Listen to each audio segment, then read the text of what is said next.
Tawagin niyo akong Tom. At meron akong ibabahaging kwento sa inyong channel. Itong kwentong ito ay naging karanasan ng tatay ko noong kabataan pa namin. Itago na lang natin siya sa pangalang Roberto. Nangyari itong kwentong ito sa Aklan noong mga nasa kalagitnaan ng 1995. Hindi kasi matandaan ni tatay yung eksaktong buwan. Noong mga panahong yon ay hindi pa raw ako nag-iisang taon. Simula nga noong binata pa yung tatay Roberto. Naging hanap buhay na nga niya yung paglalako ng mga balot.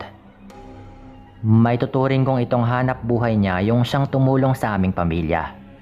Lalo na nga noong ipinanganak raw ako. Maging siya ay hindi nga rin nakalain na hanggang sa mga panahong ito, ang paglalako pa rin ng balot yung siyang tutulong sa amin sa pang-araw-araw na mga gastusin. Noong mga unang taon daw ng relasyon ni tatay at nanay, tutol yung mga magulang ni nanay dahil wala raw mararating yung kanilang pagsasama dahil paglalako lang ng balot yung ibubuhay ni tatay kay nanay. Ayon pa nga kay tatay, madalas pa raw siyang paringgan ni lolo na hindi nito mabubuhay si nanay sa kanyang mga balot. Magmula raw noon ipinangako ni tatay na ipapakita niya kina lolo na kaya niyang buhayin yung aming pamilya kahit sa pamamagitan lamang ng paglalako. Yun nga at mula sa bisikletang ginagamit niya sa paglalako, nagkaroon siya ng tricycle at isang segunda manong jeep na nabili rin niya sa kanyang kaibigan. Natuwa naman sina lolo kay tatay magmula noon. At naging maayos na nga yung pagtrato nila dito. Yung tipong nagkaroon na nga sila ng tiwala. Namangha pa nga raw sila dahil kahit na unti-unti nang umaangat yung kabuhayan ni tatay at nanay ay hindi pa rin ito nakakalimot sa kanyang pinagmulan. At lalo pang naging matulungin sa kapwa. Yung kwentong ito ng tatay ko ay nangyari noong minsang makarating daw siya sa liblib na baryo. Papaubos na raw kasi noon yung kanyang mga paninda at naisipan niyang ilako yun sa mga malayong baryo. Nang sa gayon ay maubos daw ito. Anya pa, sayang din daw yung kikitain niya kung uuwi siyang merong tirang paninda. Ayon nga kasi sa kanya, malas daw yun kapag hindi nauubos yung paninda. Kaya kahit na may babalik lamang yung kanyang puhunan, ay ibinibenta niya nga po sa murang halaga. Mga bandang 7:00 ng gabi nung dumiretso na nga siya sa isang baryo. Kahit kailan daw ay hindi pa nga siya nakakapunta ng gabi sa baryong yon. Dahil napakalayo nga raw nito. Hindi raw siya nakakaramdam ng kung anumang takot noon. Gawa ng hindi naman siya ganong paniwalain sa mga kakatwang bagay. Lalo na nga sa mga bagat ng aswang at kung ano-ano pang nilalang. Dumiretso nga siya noon nang walang pag-aalinlangan. Pagkapasok pa lang daw niya sa baryong tinutukoy ko sa kwento, sumigaw na rin siya kaagad para tawagin yung atensyon ng mga tao. Sa mga unahang parte ng baryong yon ay wala naman daw bumibili sa kanya. Pero noong nakarating ng araw siya sa may sentro ng baryo hanggang sa may dulo nun, ay naubos naman daw yung kanyang paninda. Ganoon na lang yung pagpapasalamat nito dahil walang natira sa kanyang mga paninda. Pero dulot nga ng kanyang biyahe, nakaramdam daw siya ng pagkauhaw, kaya't naghanap nga siya ng tindahan kung saan siya pupwedeng makabili ng maiinom. Sakay ng kanyang tricycle ay binaybay nga raw niya yung pabalik ng daan. At tumigil daw siya sa may tapat ng tindahan at nasaktong naroroon daw yung isa niyang kakilala na umiinom daw noon ng beer. Dahil kahit papano ay meron naman siyang kakilala sa baryong ito. Kung ano-anong araw yung kanilang napag-usapan noon. At hindi na raw namalaya ni tatay yung oras noon. Kung hindi raw niya napansin na parang naghahanda na yung tindera para magsara, ay hindi pa raw sana siya magpapaalam na mauuna nang umuwi. May motorsiklo naman daw yung kanyang kakilalang yon, kaya hindi na nga ito niyayapa ni tatay. Noong mga panahong yon, nang makita ni tatay na madilim na nga yung kalsada ng kanyang tatahakin, ay doon nga siya nakaramdam ng bahagyang takot. Pero pilit daw niyang iwinaksi yon at minabuti niyang bilisan yung kanyang pagmamaneho ng kanyang tricycle. Hindi na rin daw siya napatitig pa sa salamin dahil baka kung anong araw yung kanyang makita. Noong malapit na siyang makarating sa may kabilang baryo, may nahagip daw yung ilaw ng kanyang tricycle. Muli niyang nilingon yon. At nang makita niya na isang matandang babae yon na naglalakad sa dilim, agad raw niya itong tinawag at inihinto yung kanyang tricycle. Ilang ulit pa raw niya itong tinawag hanggang sa mapatitig nga sa kanya yung matanda. Lalo pang naawa yung tatay ko noon nang makita niya yung itsura ng matanda na parang pagod na pagod.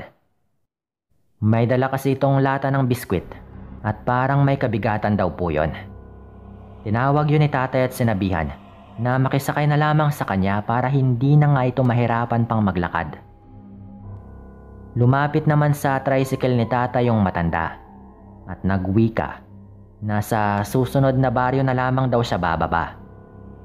Nagpasalamat pa nga ito kay tatay bago tuluyang sumakay ng tricycle. Okay lang din kay tatay dahil dadaanan naman niya yung baryong yon. Hindi na nga noon nakapagsalita pa yung aking ama at muling pinandar yung kanyang tricycle. Nawala na raw noon yung kanyang takot dahil may kasama na nga ito. Noong natanaw na nga ni tatay na papasok na nga sila doon sa baryong sinasabi ng matanda, ay doon nga niya napansin na parang nababalisa daw yung matanda. Panay daw yung paglingan nito sa paligid na parang may kung anong hinahanap. At noong makarating na nga sila sa bahagi ng kabilang baryo at walang mga gaanong kabahayan, doon na nga nagpaalam yung matanda at nagwika na bababa na raw po ito. Hindi naman noon nagdalawang isip yung aking ama na ihinto yung tricycle nito at hayaang makababa yung matanda. Pagkababa nga raw na pagkababa ng matanda, ay agaran daw itong naglakad. Nagulat pa noon si tatay dahil sa sobrang bilis daw nito kung maglakad at nawala agad yon sa tabi ng tricycle. Dahil doon, nakaramdam ng kilabot yung tatay ko.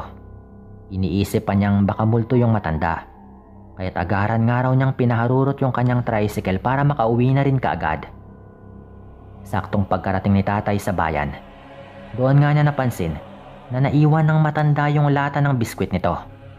At doon, naisip ni tatay na hindi multo yung matanda. Anya pa, kung multo daw yon, dapat wala raw yung maiwang bagay ron.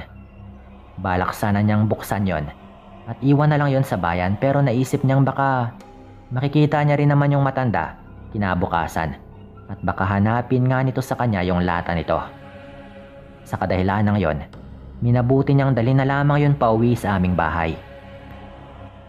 Pagkarating niya sa bahay, agad niyang sinabi kay nanay na naiwan ng matanda yung lata na marahil ay biskwit nga yung laman.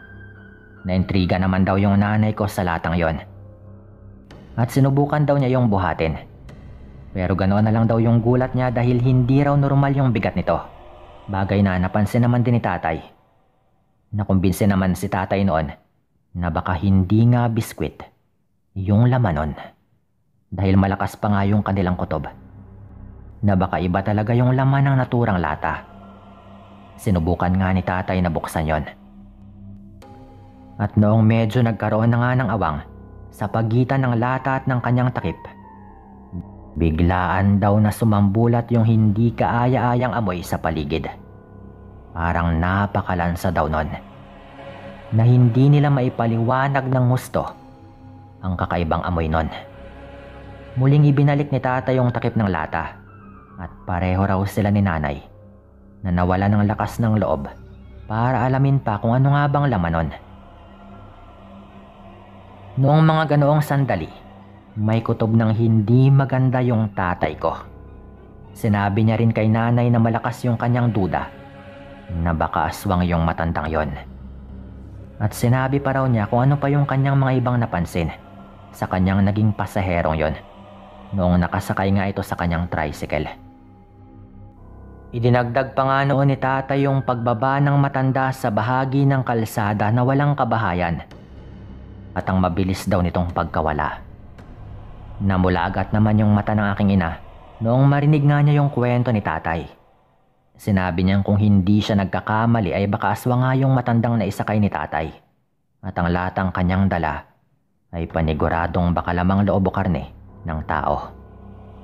Dahil nga sa sinabing yun ni nanay, naisipan ng tatay ko na tuluyan na ring buksan yung lata ng sa gayon ay makumpirma nga nila kung ano ba talaga yung laman nun. Subalit nung akmang bubuksan na nga sana niya yung lata, biglaan silang binulabog ng magkakasunod na paghuni ng aswang sa paligid. Parang huni raw yun ng tiktik. Pero parang napakahina raw at tila bumubulong lamang malapit sa kanilang dingding. Dahil may kutob na nga sila kung ano nga ba yung laman ng lata at kung ano yung matandang yon, buong tapang na nagwika yung tatay ko. Sinabi nito na kung nais kunin ng umaaligid yung lata, ay ilalagay daw niya yon sa may labas ng kanilang bahay ng mismong sandaling yon. At pagkatapos nga niyang magwika, natahimik daw yung paligid noon. Maniniwala na nga sana silang baka nawala na yon, pero nagising daw ako at nagsimulang umiyak ng umiyak. Dahil doon ay muling nagwika yung aking ama. At sinabing lalabas na nga siya ng bahay at isasauli yung latang yon. Pero wag daw akong gagalawin ng aswang. Dahil isusumbong ni tata yung patungkol sa matandang nag-iwan ng lata sa kanyang tricycle. Kahit papano ay namukha naman daw niya yon, at kapag ilarawan niya sa ibang mga tao ay baka makilala nga ng iba. Pagkatapos sabihin ni tata yung mga katagang yon, isinukbit daw niya sa kanyang tagiliran ang kanyang itak. Tsaka nagmadaling lumabas ng bahay, nadala-dala yung lata na merong lamang hindi pa rin nila tukoy. Habang naglalakad noon, pinakiramdaman niya yung paligid. Pero hindi raw niya maramdaman yung presensya ng aswang na malapit sa kanya. Ilang segundo pa siyang nanatili roon at nagpalinga-linga pero wala raw talagang aswang. Ayon pa nga kay tatay, matatawa na raw sana siya sa kanyang sarili. Dahil naniniwala siyang merong aswang na parang malabo naman. Ngunit nang makarinig raw siya ng kaluskos sa madilim na bahagi ng aming bakuran at may naaninag daw siyang mapupulang mga mata na parang nakamasid sa kanya, doon nga ay pinanindigan daw siya ulit ng mga balahibo sa kanyang batok. Ramdam din daw niya na parang nanlaki yung kanyang ulo dahil nga sa pangingilabot. Sa kadahilan ng yon, iniwan na lang niya roon yung lata at patakbo na siyang pumasok ng bahay. Pagkapasok nga ni tatay, ay hindi raw muna nito isinara yung pinto. Tinawag pa raw siya ni nanay na nooy karga-karga ako. At sinabihang sara na nga yun. Pero napailing daw yung tatay ko noon.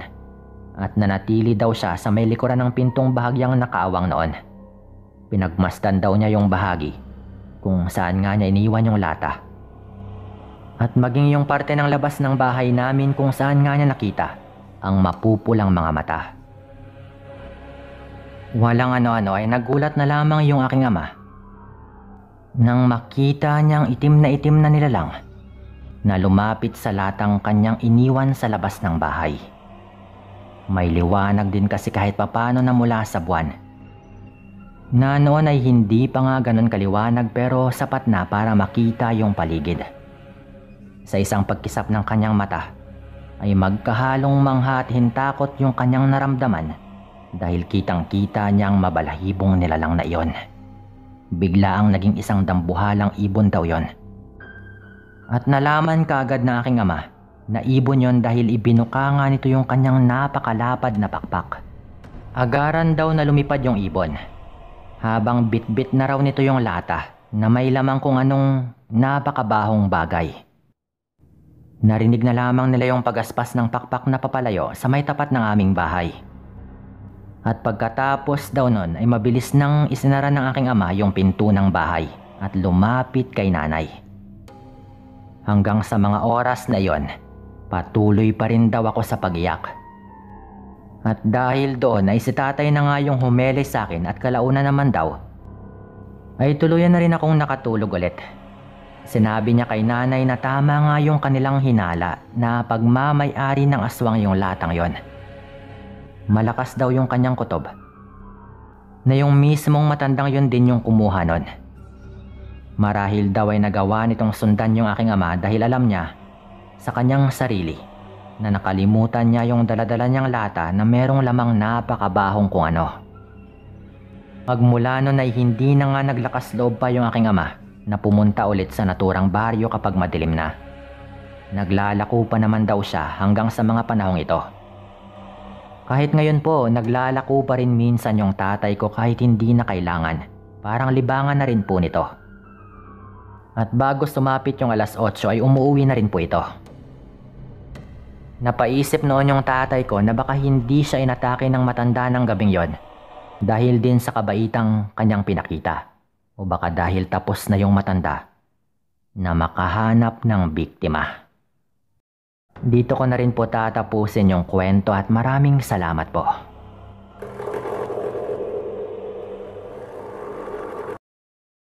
Tawagin na lamang ninyo ako sa pangalang Alex. Nangyari ang kwentong ito sa isang probinsya sa Kabisayaan na mararapatin kung hindi ko napangalanan pa para wala nang kung ano pang problema. Nagsimula ang lahat nung nagkayayaan kaming 4 na magbabarkada na pumunta sa isang isla na sakop din ng probinsya namin. Hindi ko na nga lang talaga papangalanan pa ang kahit ano sa mga lugar. At ang tanging gusto ko lamang sabihin ay sakop nga ito ng Kabisayaan. Mahilig kaming magbabarkada noon na mag-camping at umakyat-akyat sa mga bundok. Kaya parang normal lang na Sabado ito para sa amin, lalo at wala nang ang trabaho kapag Sabado at Linggo. Hindi kami magkakatrabaho pero magkaklase kami sa kolehiyo noong nag-aaral pa kami. Kaya talagang hindi nabuwag ang aming pagkakaibigan kahit magkakaiba nga kami ng trabaho. Tawagin natin ang mga barkada ko sa pangalang Daniel, Jose at ang kaisa-isang babae na tawagin nating si Elaine. Siyempre, hindi nila ito mga tunay na pangalan. Ideya ni Daniel na pumunta kami sa islang ito dahil makakapagliwaliw ng araw kami sandali bago pa man sumabak ulit sa trabaho. Balak namin noon na magpalipas doon ng isang gabi.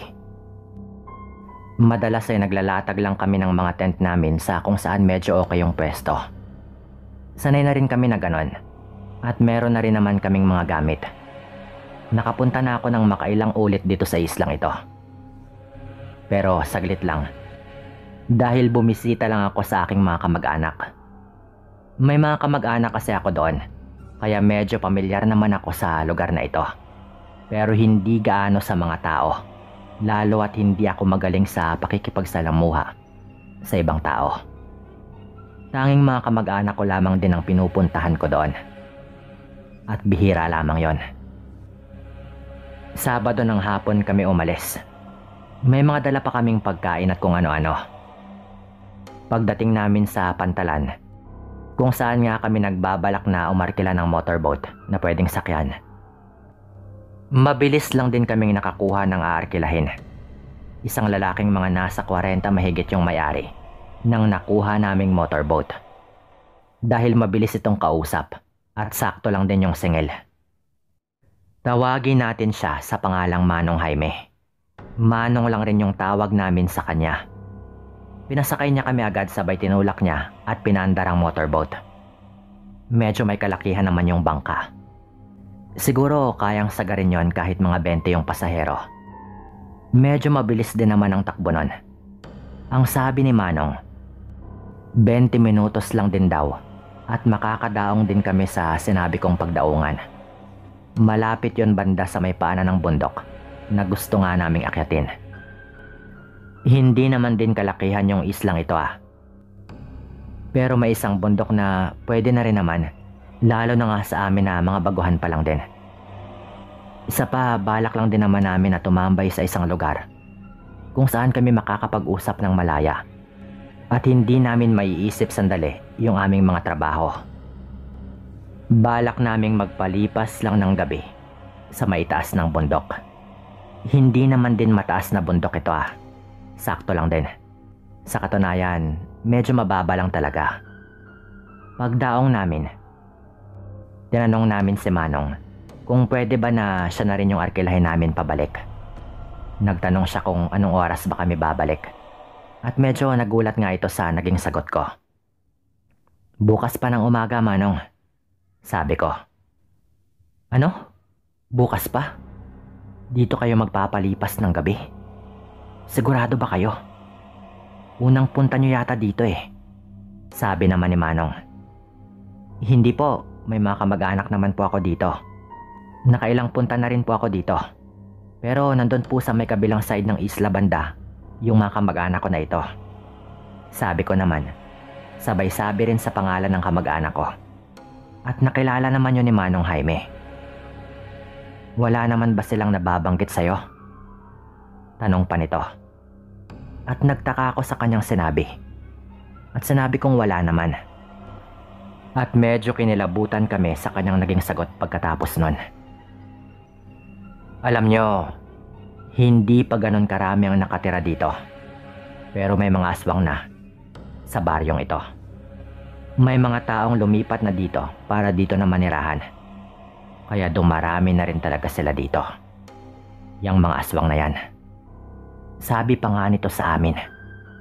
Seryoso talaga siya nung sabihin niya yon. Kaya yung mga kaibigan ko na tatawa na sana, nanahimik na lang din. Nagulat ako dahil wala namang nasabi ang mga kamag-anak ko tungkol doon. Pero sabi ni Manong Jaime, karamihan daw sa mga matagal na ring nakatira doon ay hindi talaga naniniwala. Kahit may mga nangyari na rin na nagpapatunay na dumarami na raw talaga ang aswang sa kanilang lugar. May iilan na rin daw na natagpo ang patay habang paakyat o pababa doon sa bundok. May isang beses pang araw na may mga kalmot yung natagpo ang bangkay na parang hindi lang mabangis na hayop yung may gawa. Napaisip na ako noon pero nakaplano na kasi yung lahat. Kaya wala na rin kaming balak o matras pa.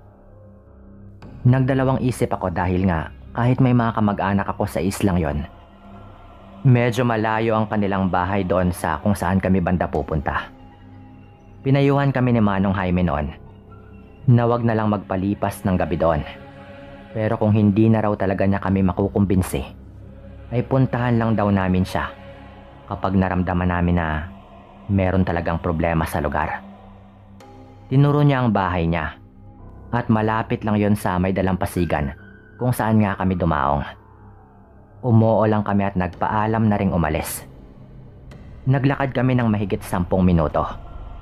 Papunta sa may paanan na mismo ng bundok at nagsimula na kami agad umakyat doon. Gaya lang ng iba naming mga lakad. Medyo sanay na rin kami sa mga ganon. Sa daan paakyat, nanguha pa kami ng ilang prutas na nadaanan namin. Padilim na rin ang marating namin sa tuktok. Dahil natagalan pa nga kami nung nanguha kami ng mga prutas nung nag-uumpisa pa lang kami paakyat. Walang ibang tao doon sa itaas pero may mga bakas rin na merong tumatambay din talaga doon. Dahil marami ring mga kalat at may mga bakas din ng bonfire. Kumain lang kami doon at nagkwentuhan ng mga plano namin sa buhay. Hanggang sa mabanggit nga bigla ni Elaine yung tungkol sa sinabi ng driver ng motorboat, si Manong Jaime. Sa tingin ba ninyo, totoo kaya yon? Tanong niya at sumagot naman yung ibang mga kasama ko na hindi raw sila naniniwala. Kaya sinabi ko na rin na kalokohan lang yon. Kahit sa loob-loob ko ay nararamdaman ko naman na parang nagsasabi talaga ng totoo si Manong Jaime. At totoong nag-aalala lamang ito sa amin. Sa kalagitnaan ng pag-uusap namin yon, umalingaw-ngaw yung isang malakas at nakakakilabot na alolong mula sa hindi kalayuan.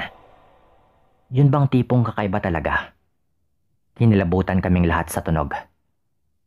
Hanggang ilang sandali pa ay napapansin naming palapit ng palapit yung naririnig naming alolong. Medyo maliwanag naman yung buwan kaya yung apoy na ginawa namin, tinambakan ko agad ng lupa. Dahil sobrang liwanag nga na talagang mahahalata na nandoon nga kami sa itaas. Nakalatag na kami ng tent noon. Pero masama lang talaga yung kutob ko. Dumagdag pa yon nung merong sinabi si Daniel. May sasabihin pala ako. Naalala ba ninyo nung nagpaiwan ako saglit kanina? May nakita akong matandang lalaki. May bitbit na patay na hayop na hindi ko alam kung manok o kung ano ba. Pero kakaiba yung kilos nun. Nung humarap siya, puno rin ng dugo yung kanyang bunganga at meron din sa may bandang dibdib. Pero agad ding nagmadaling umalis nung makita niyang nakatingin ako sa kanya. Pinandilatan lang ako saglit noon bago tumalikod at umalis. Sabi pa nga ni Daniel. Nagalit kami na hindi niya sinabi agad. Pero ayon sa kanya, baka matakot daw kami lalo kapag sinabi pa niya. At baka guni-guni lang daw kasi niya. Sabi pa nga ni Daniel. Ngayon tatanungin kita. Sabi ko, nakita mo ba talaga? Ganon ba talaga yung nakita mo? Gusto ko lang ng totoong sagot. Tanong ko at tumango na lang si Daniel. Nanahimik kami sandali noon bago ako nagsalita. Baka aswang yun. Sabi ko na lang noon. At dahil nga sa mga biglaang nangyari at nalaman namin, ay parang biglang naging nakakakilabot na ang pananatili namin doon. Lalo na para kay Elaine, na isang haring babae. Sa pag-akyat-akyat namin ng mga bundok o pag-camping sa kung saan-saan ding mga gubat, medyo nasanay na rin kami na may mga kababalaghan din minsan. Pero hindi tungkol sa mga aswang. Doon na kami nagdesisyon na bumaba. Mabilisan kaming nagligpit. Habang ginagawa namin yon, ay nakarinig na naman kami ng alulong at mas malapit na talaga yon. Siguro para sa iba, mababaw na dahilan yon dahil alulong pa lang naman. Pero talagang kinikilabutan kami doon nung mga oras na yon. Agad na nga kaming umalis.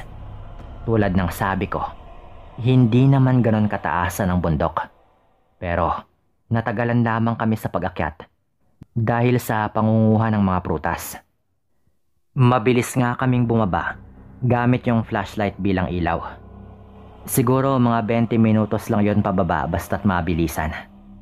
Sa kalagitnaan, napatigil kami nung nakakarinig na kami na merong tumatakbo-takbo sa mga damuhan sa gilid ng dinadaanan namin. At nakakarinig rin kami ng angil na parang merong sumusunod sa amin o nagmamasid sa amin at nag-aabang ng pagkakataong umatake. Patunayan, yung ibang gamit namin ay naiwan na nga namin sa pagmamadali. Pero mukhang wala ring silbi dahil may nakasunod pa rin sa amin. Kung ano man yon, alam ko na agad na hindi lang hayop. Nagmamadali na nga talaga kami. Tumagal lamang ng mga ilang minuto at kahit iniilawan naman namin sa paligid ay wala naman kaming makita. Tanging mga tunog lamang yung naririnig namin na parang meron talagang sumusunod. Hanggang sa madapa nga si Elaine at nasugatan ang kanyang paa. Tumama yon sa malaking bato. Nagdurugo yun pero nung makatayo, sinabi lang nito na magmadali na kami dahil malapit na rin sana kami sa ibaba. At medyo inalalayan lang nga ito ni Jose at ni Daniel.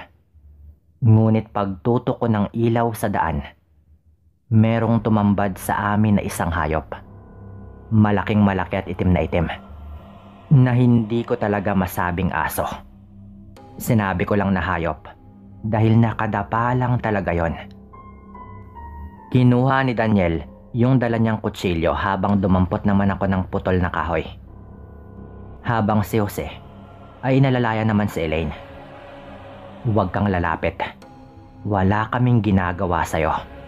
Sabi ko pa noon habang iniikot-ikutan kami ng hayop na parang tinatansya. Sinusundan ko rin siya ng ilaw na hawak-hawak ko sa kabilang kamay. Habang ginagawa niya iyon, mas lalo kong nasigurado na malabo talagang ordinaryong hayop lang iyon. Isa po yung aswang. Alam kong aswang yon. Palapit siya ng palapit na halos isang dipa na lang ang agwat namin. Nagsisigawan na kami noon hanggang umabot sa punto na medyo sinusubukan na nga talaga nitong mga atake. Winawasiwas ko lamang sa kanya yung kahoy at ganon din si Daniel sa hawak-hawak niyang kutsilyo. Hanggang sa nagulat na lang ako nung buksan ni Jose yung garapon ng gaas na dala namin para mas madali kapag nagluluto.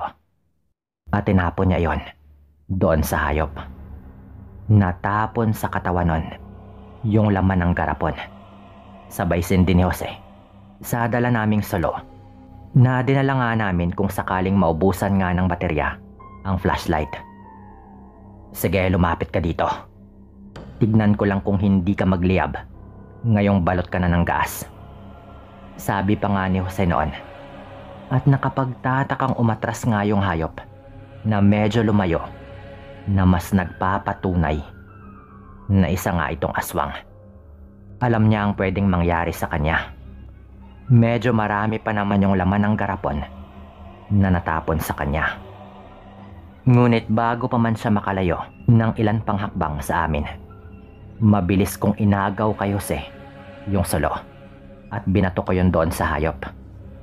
Kitang-kita naming lahat na nagliyab agad yun. Ganon din yung mismong hayop dahil nga nabalot na rin nun ang kanyang katawan. Doon na kami nagtakbuhan. Alam naming mabilis lang din mamatay yung apoy dahil hindi naman yun gasolina, pero sapat na yun para makatakas kami doon. Habang tumatakbo ay nakita naming parang merong solo na sumasalubong sa amin. Sigaw kami ng sigaw ng tulong at tumambad nga sa amin si Manong Jaime at ang isa pang lalaking nagpakilalang kanyang kapatid. Sila pala yung may dalang solo na sinasalubong kami. Meron din silang mga dalang itak. Nag-alala na pala talaga si Manong Jaime at pupuntahan daw sana niya kami doon sa itaas para sabihin sa amin na sa kanila na lang kami magpalipas ng gabi. Nung sabihin naming tinambangan kami ng aswang, parang hindi na nga sila nagtaka pa. Nagtanong lamang sila kung sa anong anyo. At sinabi naming malaking hayop. Nakita nila yung apoy sa hindi kalayuan at talagang binalikan pa namin. Pero wala na doon yung hayop. Pinatay namin yung natirang apoy at baka kumalat pa. Pagkatapos nun, ay agad na nga kaming umalis. Hindi na namin sinubukan pang hanapin yung hayop na yon. Nung gabing yon mismo, Sir Dan, hinatid kami ni Manong Jaime ng motorboat pabalik. Hindi na nga talaga ito nag-aksaya pa ng oras. Talagang hindi namin makakalimutang karanasan yon. At tumigil na rin kami sa pagpunta-punta kung saan saang lugar. Matagal naming tinago ito. Huling balita ko kay Manong Jaime, marami na rin daw mga pinaghihinalaang mga aswang na nag-alisa na nga sa lugar dahil unti-unti na ring nabunyag ang kanilang mga pagkatao. Pero nung pumunta kami doon, naranasan pa nga talaga namin mismo. Salamat po sa lahat ng mga nakinig. At dito ko na ito tatapusin.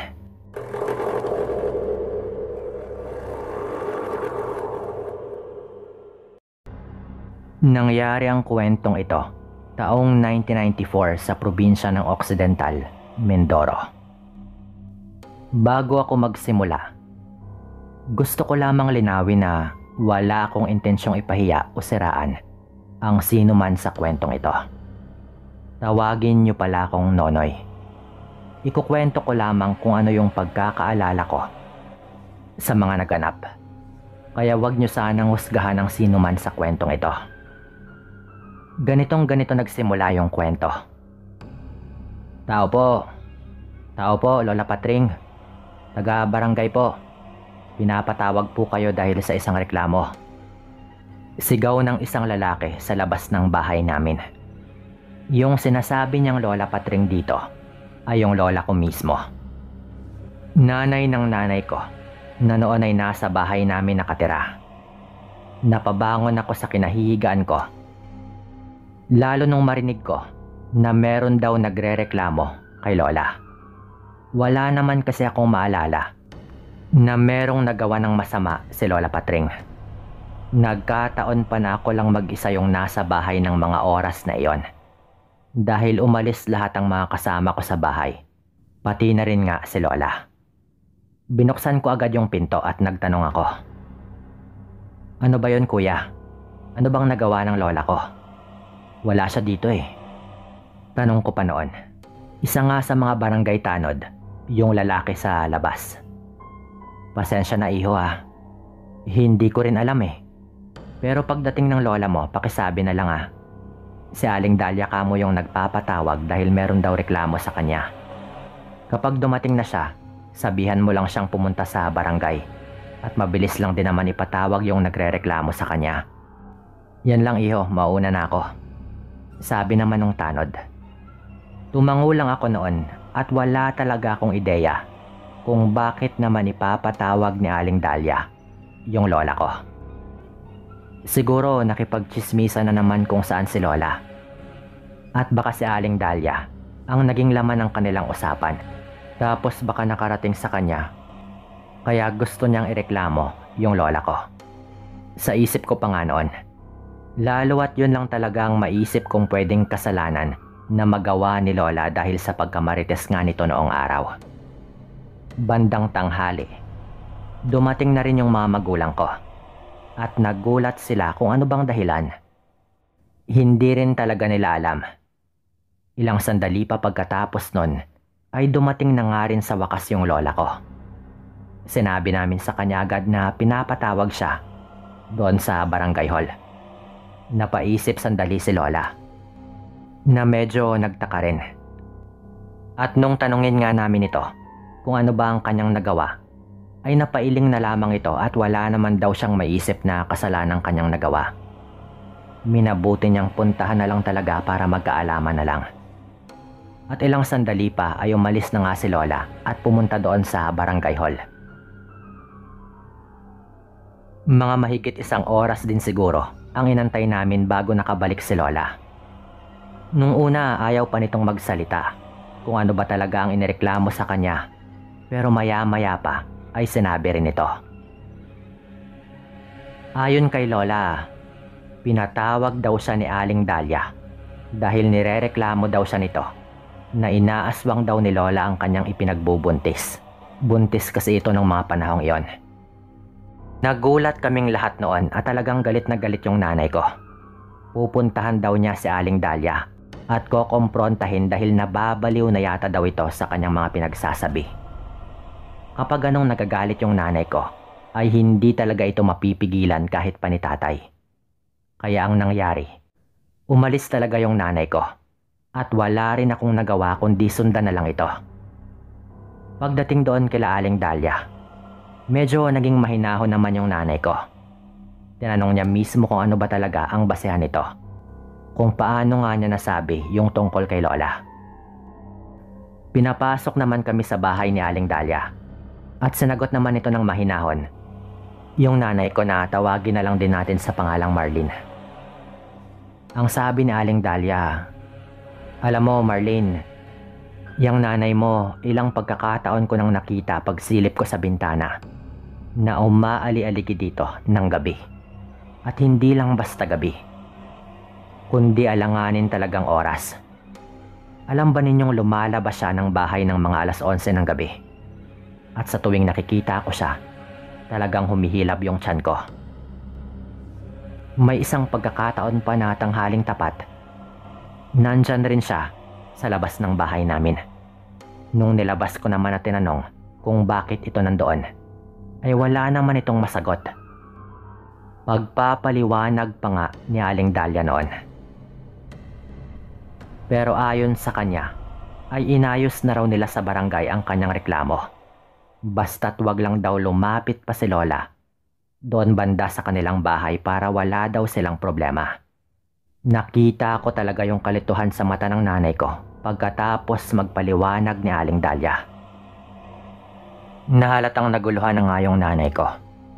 Dahil kung tutuusin, medyo may rason talaga si Aling Dahlia kung ganun nga yung ginagawa ng lola ko. Ang problema nga lang, wala talaga kaming kaalam-alam. Pagkatapos po nun, umalis na kami at pag-uwi ng bahay, Tinanong namin si Lola at hindi daw talaga totoo ang pinagsasabi ni Aling Dahlia na pumupunta siya doon ng gabi. Medyo tumataas yung boses ni Lola sa tuwing napag-uusapan yon. Kaya umiwas na lang din kaming paulit-ulit pang pag-usapan. Basta't wag na lang siyang magawi pa doon sa bahay ni Aling Dahlia para walang problema. Ngunit hindi pa yata lumipas ang ilang linggo at umuwi yung nanay ko at kinausap nito ako sa labas ng bahay para hindi daw marinig ni Lola. Ang sabi niya, nagkita daw sila ni Aling Dahlia sa may palengke at meron na naman daw itong mga sinabi. Napatanong ako agad dahil akala ko ay nag-away sila, pero talagang mahinahon daw kasi si Aling Dahlia. At hindi rin daw ito nagsasalita ng patapos, kaya naging maayos naman ang kanilang usapan.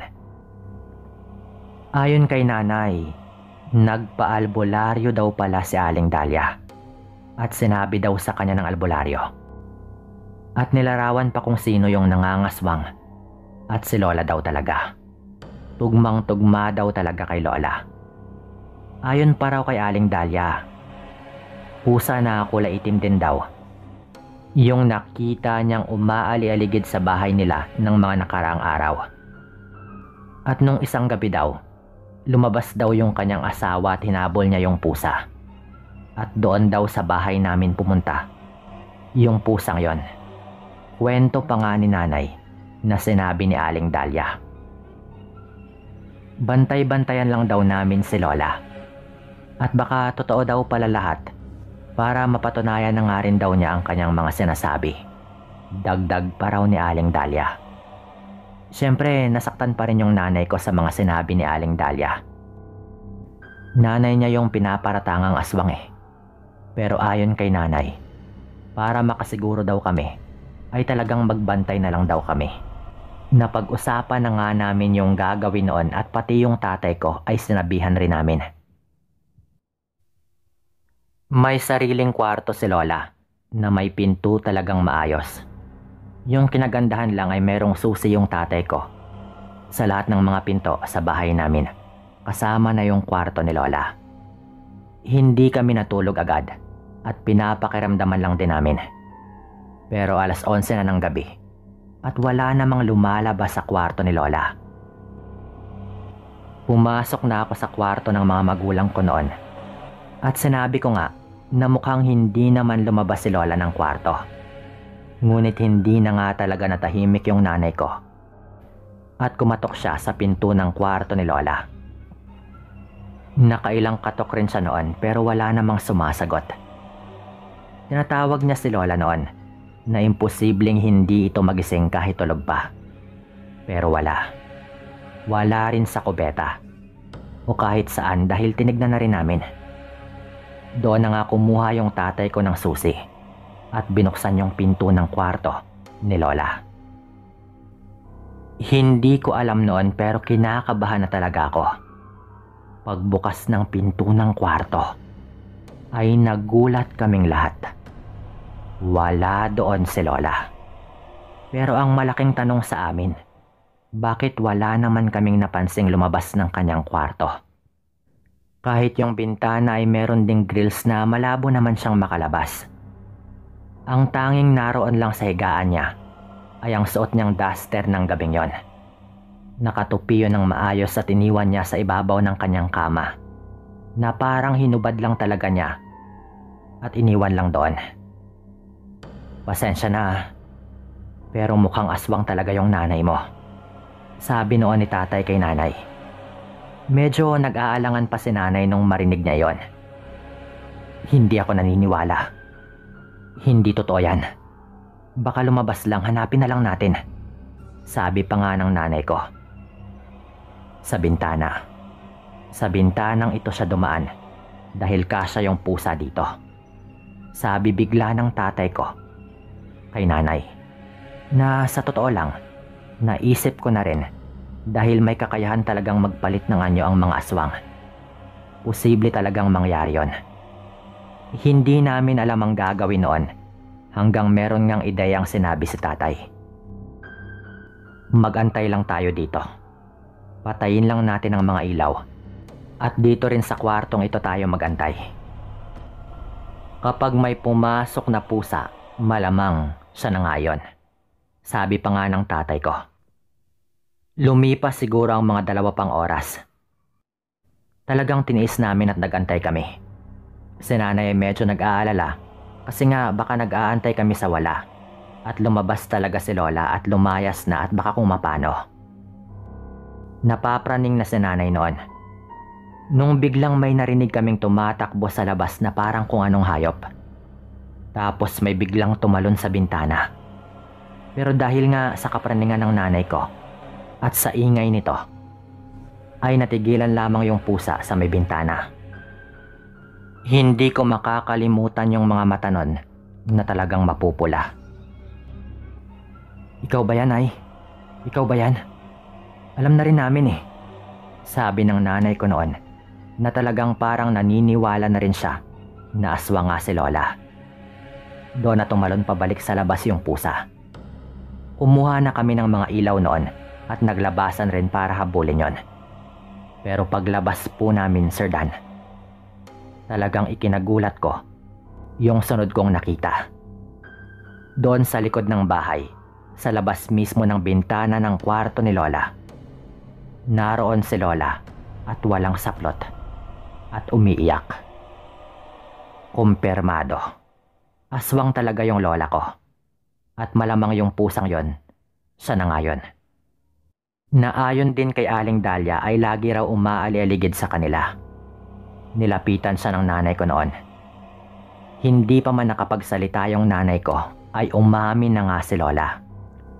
Na totoo raw at wala na rin naman siyang ligtas. Alam na rin talaga namin.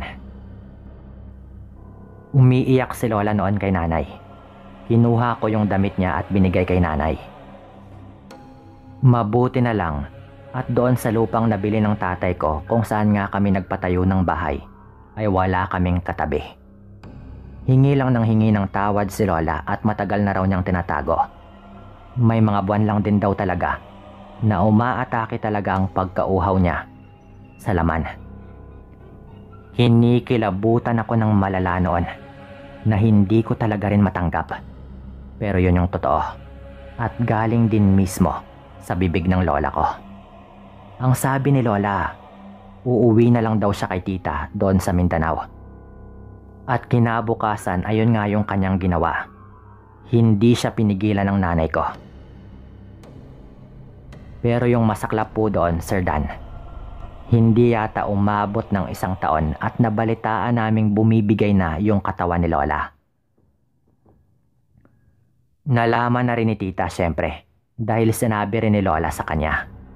Tinitiis raw nito ang uhaw at talagang pinipigilan niyang mangbiktima, pero yung kapalit ay bumigay din yung kanyang katawan. Sa tulong ng albularyo, naging matiwasay naman daw yung paglisa ni Lola at umuwi pa nga kami sa Mindanao para sa libing nito. Si Aling Dahlia naman, kinausap ng nanay ko noon na sana wag nang lumabas pa yung tungkol sa lola ko. Humingi rin ng tawad si nanay noon. Ako naman ay nagpaalam din sa nanay ko bago ko ito'y binahagi at pumayag naman siya, lalo at itatago naman ang mga totoong pangalan. Mag-ingat tayo palagi dahil hindi natin alam na minsan may mga nililihim palang pagkatao ang mga nakapaligid sa atin. Ito nga yung kwento namin. Sana ay nagustuhan ninyo at maraming salamat sa pagkakataong ito. Paalam.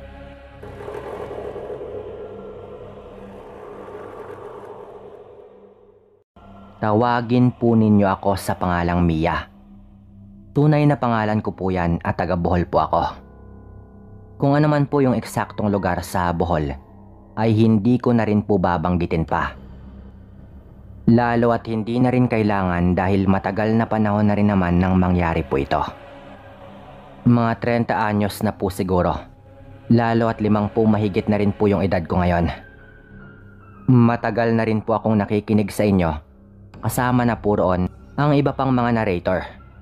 Nakahiligan ko na rin po pero ngayon lang po ako nagkalakas loob na magpadala rin po ng sarili kong karanasan. Noong araw, hindi pa po abot ng linya ng kuryente yung sityo po namin noon.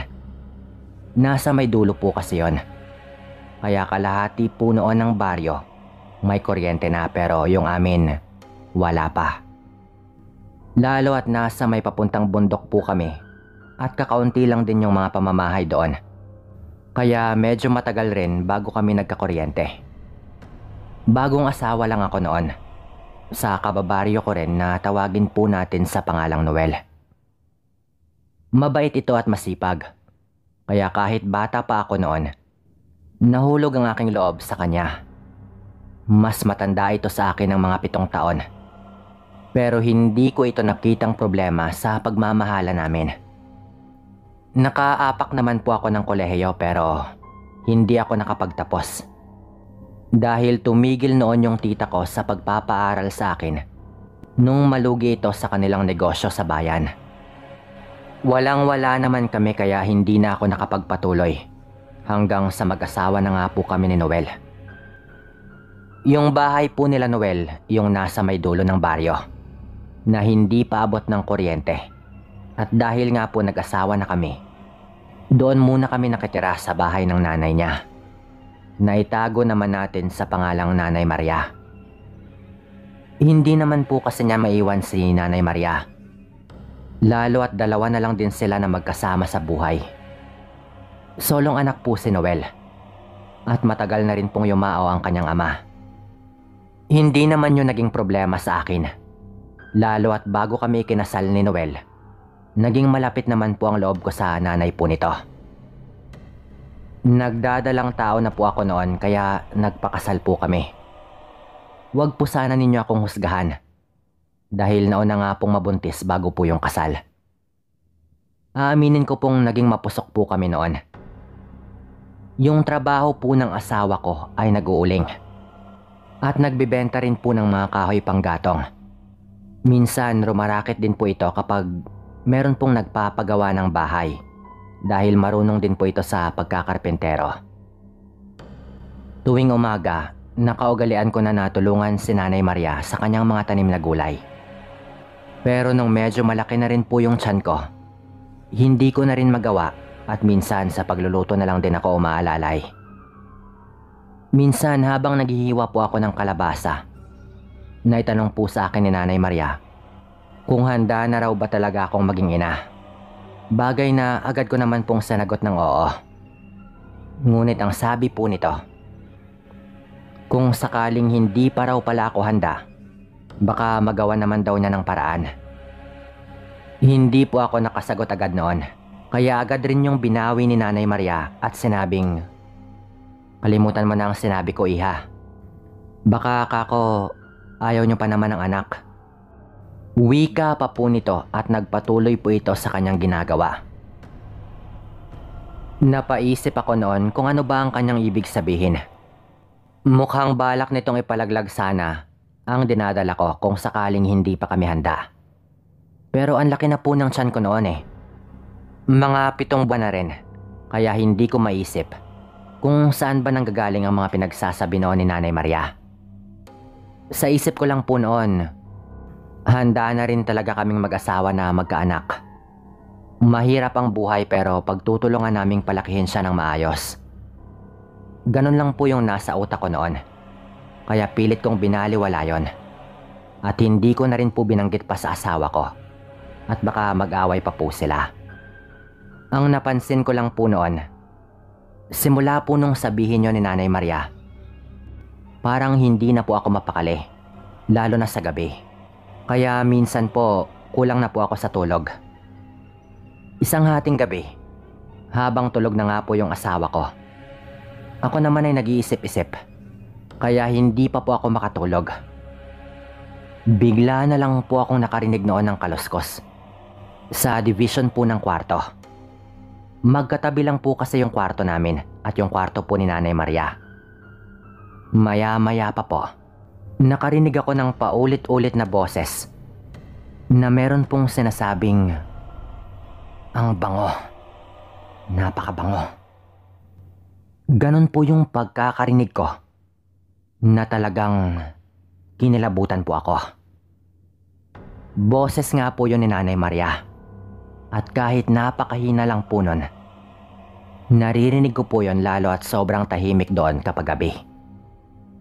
Hindi ko alam kung anong sinasabi niyang mabango. Yung hinihigaan ko po kasi sa gilid po mismo ng division. Yung higaan kasi namin ay nakadikit lang din po sa division po ng kwarto. Kaya dingding lang talaga yung pagitan at naririnig ko talaga yon. Lalo at manipis na plywood lang din po yon. Sa mahinahon at mahinang paraan, tinawag ko po noon si Nanay Maria. Nay, ayos lang po ba kayo? Kayo po ba yung nag-iingay? Tanong ko pa po noon. Lalo at paraan ko na rin yon para mawala yung kaba na nararamdaman ko. Sumagot naman po ito na bakit gising pa daw po ako at meron lang daw siyang inaayos. Nung sumagot po ito, naramdaman kong bahagya itong lumayo doon sa dingding. Bago po kasi yon, pakiramdam ko talaga noon ay nakadikit na po yung mukha niya doon mismo sa division. Kaya literal na dingding na lang yung pagitan sa pagkakarinig ko. Nung tumahimik na po, nakatulog rin naman po ako noon. Nagising po ako ng umaga na at pagbangon ko, wala na po roon si Nanay Maria. Maaga raw na umalis, sabi ng asawa ko. Nagmamadali raw na pumunta sa bukid. Nung paalis na rin po yung asawa ko, nagtanong po ako sa kanya noon kung meron ba silang sinulid at karayom. Dahil magtatahi na lang ako ng mga damit na kailangang tahiin. Sinabi lang ng asawa ko noon na tignan ko na lang daw sa mesa sa loob ng kwarto ni Nanay Maria. At agad na rin po itong umalis. Pagkatapos ko nga pong magagahan noon, pumasok ako sa kwarto ni Nanay Maria. Bibihira lang akong pumasok doon. At nung huling pasok ko doon, nung bagong kasal pa kami ni Noel, pumasok po ako doon para maglinis po noon. Nung tinulak ko ng pinto na gawa rin sa plywood, agad pong tumawag ng pansin ko ang mga marka po doon sa dingding. Ang dami pong marka ng kalmot. Pero doon lang po yun lahat banda, sakto sa tapat ng hinihigaan ko doon sa kabilang kwarto.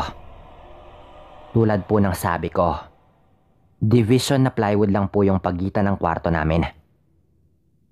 Kung titignan po yon, parang mula po sa mahabang mga kuko. Nahalatang bumao na nga po sa plywood. Yun po siguro yung mga naririnig ko. Siguro ilang pagkakataon na rin po yun. Kaya medyo marami na ang mga kalmot. At sino pa nga ba yung gagawa nun? Kundi si Nanay Maria lang. Kung ano-anong bagay na po noon yung tumatakbo sa utak ko.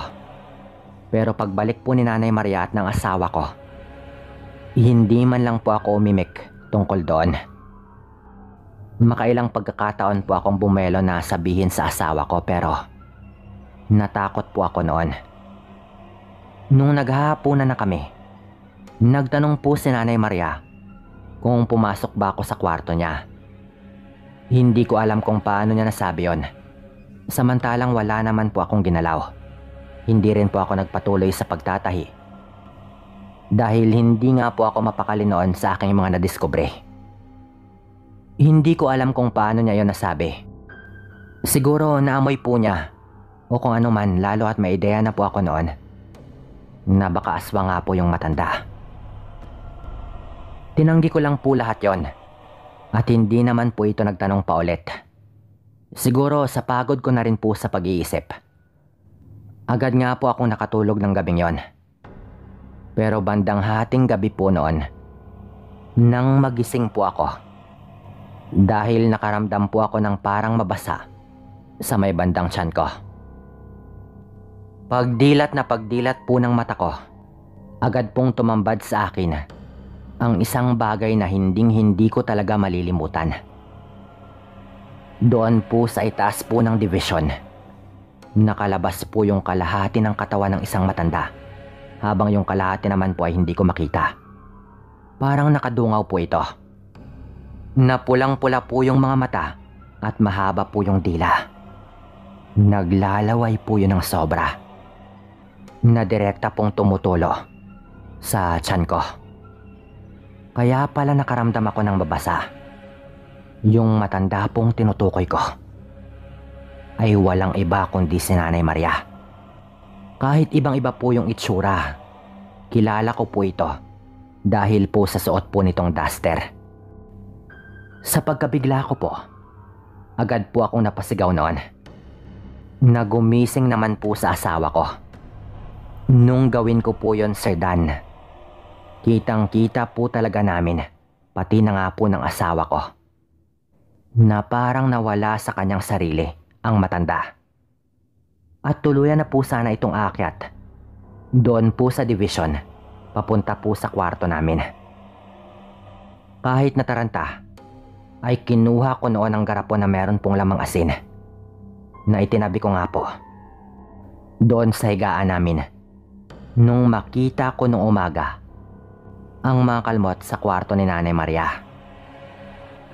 Isinaboy ko po yon sa matanda at hinding-hindi ko makakalimutan na natakot yung matanda at nagmadaling tumalon pabalik doon sa kwarto habang sumisigaw na parang nasasaktan. Saan ka ba naman nakakita ng matandang mahina ng pangangatawan pero nakakyat pa doon? At ganun yung itsura na talaga namang kikilabutan ka. Sa galit ng asawa ko ay napamura po talaga ito at direkta po niyang pinuntahan sa kwarto ang kanyang ina. Hindi talaga makapaniwala si Noel noon. Ganyan ka pala, Nay. Nay, apo mo yon. Apo mo yung ipinagbubuntis ng asawa ko. Sigaw po noon ni Noel. At kahit gabing-gabi na po, nagmadali po yung asawa ko na ilagay po sa bag ang mga damit namin. Dahil agad daw po kaming aalis at makikitulog muna sa kanyang pinsan. Yun nga po yung nangyari noon. Binantaan po noon ni Noel si Nanay Maria na kapag sumunod siya o magbalak man na tambangan kami sa daan, hindi na raw niya kikilalaning ina si Nanay Maria. Nagpalusot lang po kami noon sa pinsan po ni Noel na nag-away lang po kami sa bahay. Hindi pa rin kasi magawang sabihin ni Noel noon ang totoong dahilan sa kanyang pinsan. Kinabukasan po, kinuha na rin po ni Noel ang iba pa naming mga gamit at kumuha na lang po kami noon ng bahay na mauupahan. Talagang pinangatawanan po ng asawa ko na hindi na kami babalik pa doon. Nakakatakot man po yung nangyari, pero nakakalungkot rin po. Hindi na kami bumalik pa doon. At nung mamatay po si Nanay Maria, yun lang po yung panahon na bumalik po kami doon. Namatay po ito na mag-isa sa kanyang bahay. Siguro, dinala na rin po nito sa pagkamatay niya ang kanyang pagkaaswang. Siyempre, iyak pa rin po kami ng iyak nang mabalitaan namin. Sa kabila nga po ng lahat ng mga nangyari. Ito po yung kwento namin, Sir Dan. Maraming salamat po sa mga makikinig. Paalam.